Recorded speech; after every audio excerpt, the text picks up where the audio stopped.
Today I want to document my Frank Hegler collars. I met Frank through Mike Batty.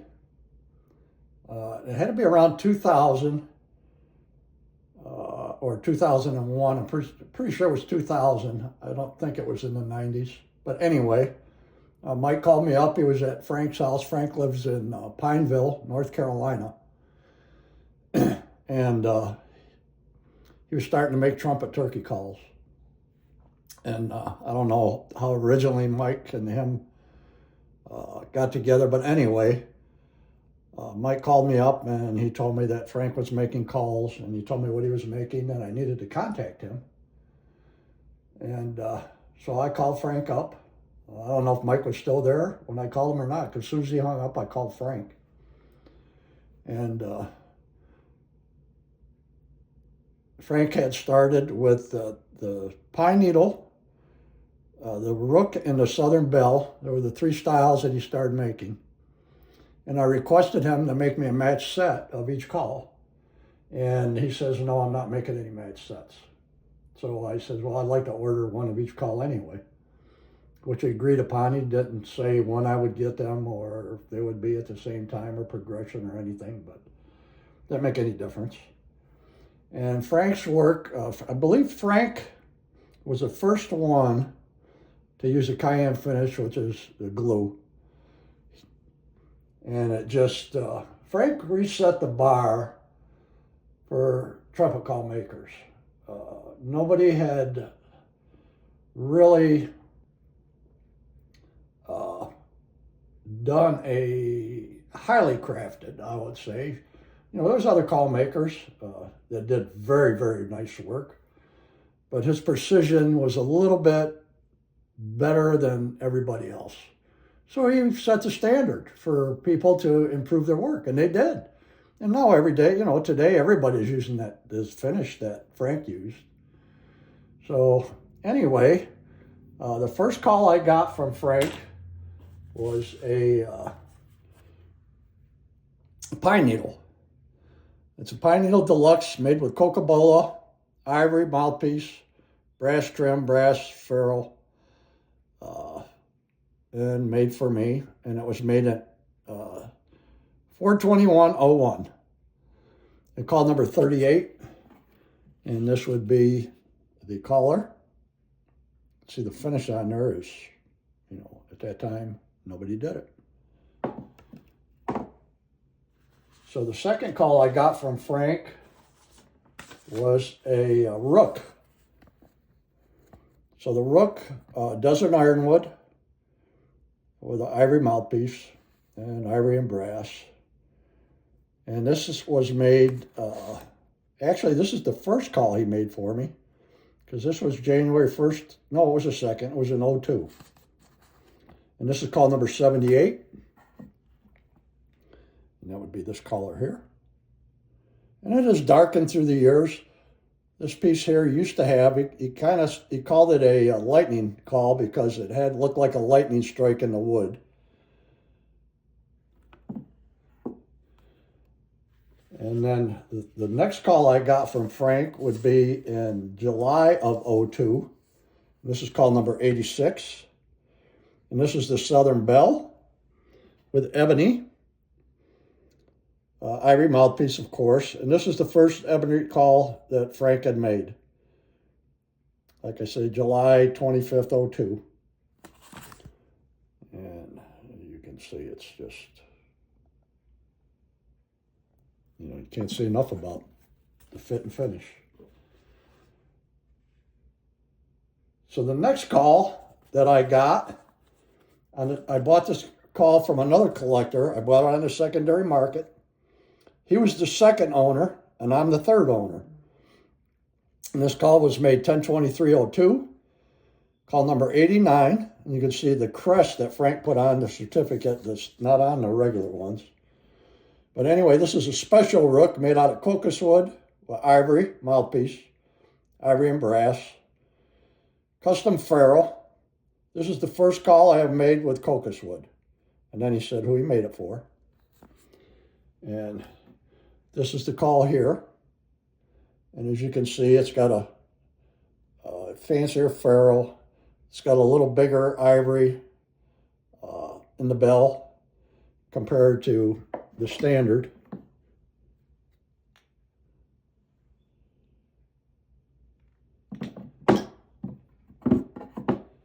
And the way I came about getting that call is it was on, I've seen it on eBay.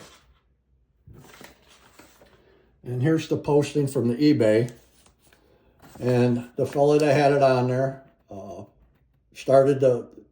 it was a reserve price on the call, and he started out at $1,000. And there's a description of everything that was on there. So I called him up, and I had a call that he was interested in, a Neil Koss call, that he wanted to make a trade with. So he immediately took this off of eBay, and we made a deal. I traded the call and some cash, and he got the Neil Koss. It was one of Neil Koss' personal callers from 1991.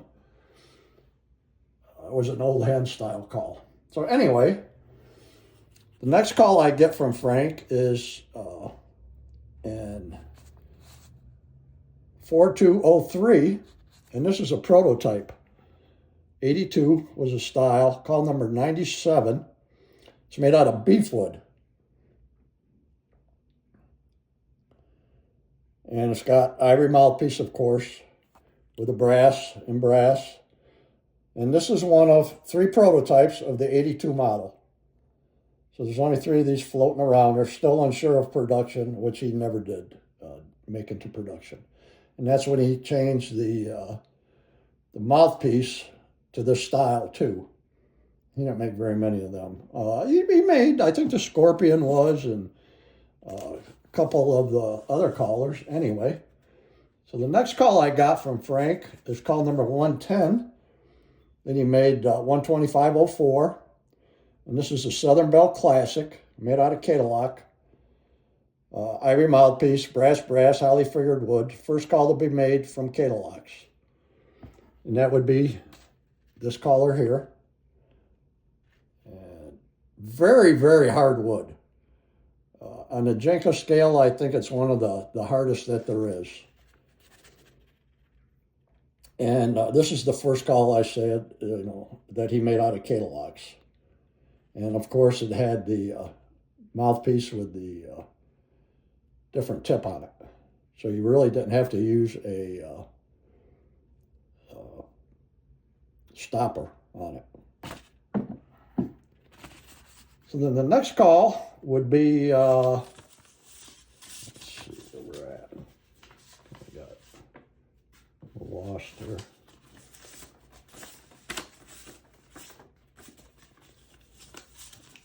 Okay, call number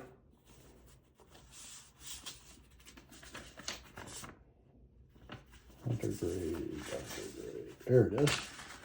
So this call would be caller number 137, again with his crest on there because it's a special collar. And it's an ivory collar. It's called a Temptress, all ivory, brass, of course, ferrule and trim. First ivory Temptress. And this call was made 3105. And it took me a while to get Frank to make me an ivory call. He really was hesitant about making them, but once he started, he'd already made some. And I was fortunate to get, who knows, I don't know if he made any more after this or not. But that's that collar there. Then the next collar I would get from Frank would be a pink ivory call. It was made in 2006. Well, that really wasn't the next one. I'll go back here to 2004. So in 2004, Frank was making hunter grade calls. And so this is number 22 with Osage orange. And that would be this collar. As you can see, it's a Turpin style. Beautiful Osage. One of my favorite woods. And then the next call would be number 23, which would be this Turpin style Osage. So these are, I don't know how many people got consecutive numbered ones, but I did, and I'm fortunate to have them. 22 and 23. Like I say, these are hunter grade. That's what he called them.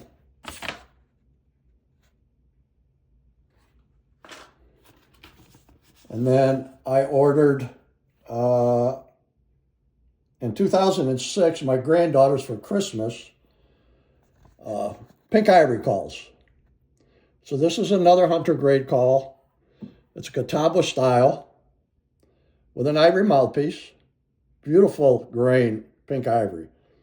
I mean, it's the wood grain in there is exceptional.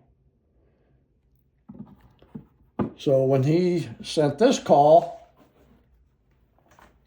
he sent it in this box, which he wrote, pink ivory certificate, pink peanuts. Is that enough pink?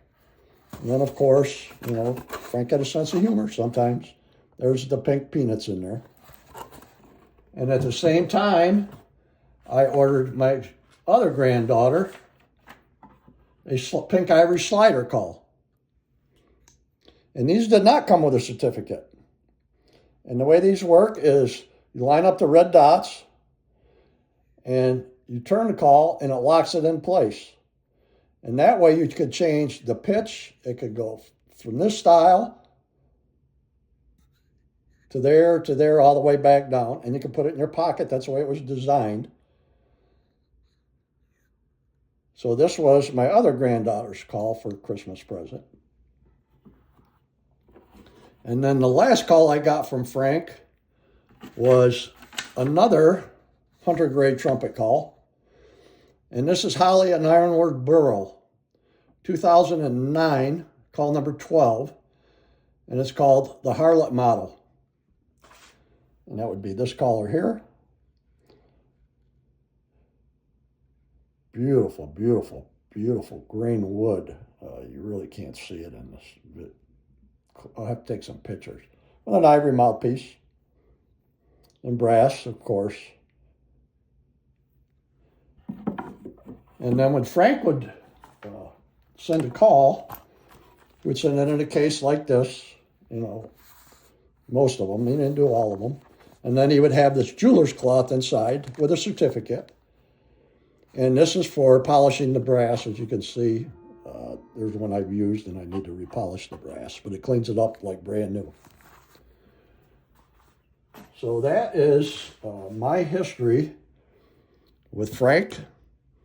Like I say, after he made this, I believe it was at the end of his turkey call making career, and he went back to making guns, and he made guitars, and very talented. There's nothing he couldn't do or figure out. He was an engineer, jeweler, run a lathe like crazy, a metal lathe. And like I say, I was fortunate. I went to his house several times. One of my sisters lived 5 miles down the road from him. And then when I found out where he lived, I visited him more often. And when Rick Powell had his pig picking, I called up Frank and I told him I was coming into Pineville. I was going to be staying at my sister's for the weekend. And I asked him if he wanted to go, and he was kind of hesitant, and I kept bugging him, and I said, come on. I said, I'll pick you up and I'll bring you back home. So we went, and Frank had the time of his life. And it came to be a certain time, and I had to leave. And Frank didn't want to leave. Everybody had him cornered, and he was showing how to play a call, and he was very efficient at playing calls. I mean, he was just a very talented guy. I don't believe he ever turkey hunted, but he sure as heck knew how to make a turkey call and make them sound like turkeys. So that is my history on Mr. Hegler. I hope he's doing well. And I hope somebody else does a documentary on him and show some of his other calls, because he made some incredible, incredible stuff. So anyway, that is me and Frank, our history.